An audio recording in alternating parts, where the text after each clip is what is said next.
Hey everyone, I'm Brian Sparks, editor of Greenhouse Grower, and I am back in the studio. It's been a little while with Dr. Allan Armitage. How are you today, Alan? Hey, good day, Brian. Well, it's wonderful. All is well.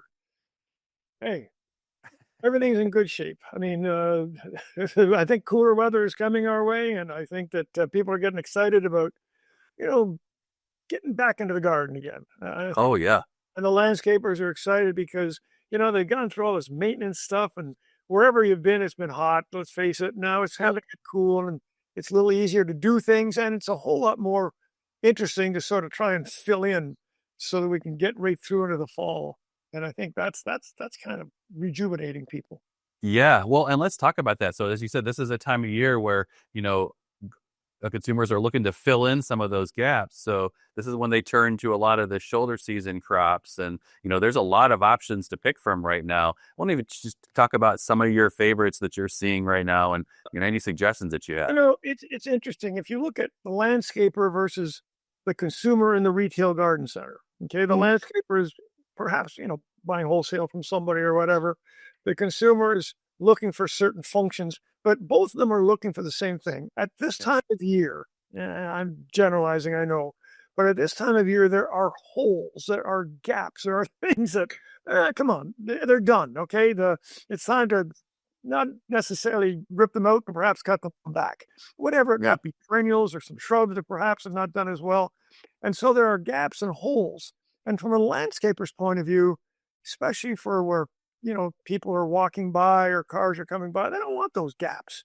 Hmm. So, for example, just yesterday I went out because I've got some gaps in my garden to be sure, and I went and found out some wonderful coleus that are still out there in the garden centers. Hmm. And so I plugged some coleus in, particularly in some of the upright containers I had in the garden. Yeah. It's tough to keep those things going, and they did what I had. I had some begonias; they did very well, and now it's time for a little change. And they're not terribly expensive, and so they do that, and they're going to go right through the fall for me. Yeah. Another one that I'm looking for, but I'm a little warmer than many of you because I don't know how the market is in caladiums, but I see this thing certainly when we go to cast or when we go to cultivate, there's caladiums everywhere. And I Yeah. think this is a plant that, boy, oh boy, it is a great filler plant. And I mean, I don't want to put it in that category of only a filler plant, but it's Right. Yeah. the new breeding now has both sun tolerant as well as shade tolerant caladiums. We always think of a shade, but there's those that we put out in trials full sun, and they're doing just fabulously. And they are great fillers. So, and again, if you have a shady area or even a sunny area. So those are some, there's Rudbeckias, both annual and perennial that are coming along. And of course, the fall stuff is coming. So Hmm. hopefully, the landscapers, I say gardeners, I'm not sure what gardeners do or don't do, but there's a lot of fall things. The asters, I mean, I think every garden center should have some ton of asters out there right now, at least in bud, because that's the kind of thing the gardener's coming into. And gardeners are fickle. They want to see some buds at least, and perhaps some. Yeah. And so the perennial world is still alive and well, but there's a lot of cool shoulder plants that we could ageratum. There's been some spectacular ageratum out there. As an annual, the old-fashioned ageratum, and some of the newer ageratums, man, they go right through.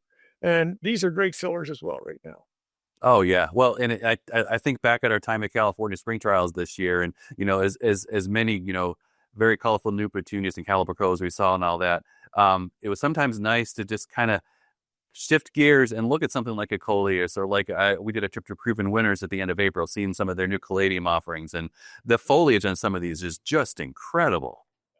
Well, I think too, and this has been, I won't say a seismic change in how plants are viewed, but certainly the importance of foliage.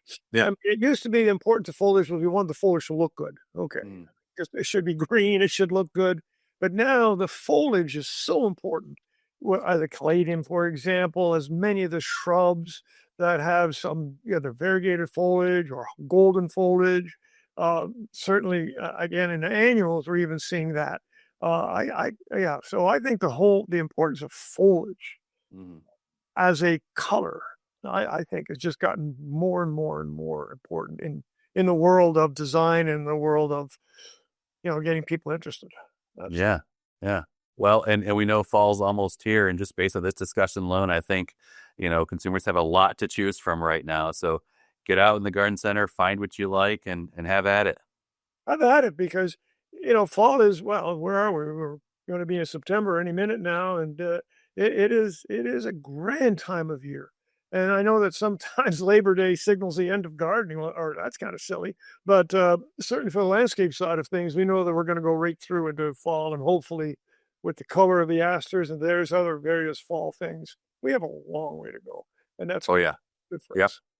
awesome. Well, good catching up with you today, Alan, and let's keep this conversation going. Let's go get some foliage stuff from the garden. All right, Brian. Thank you.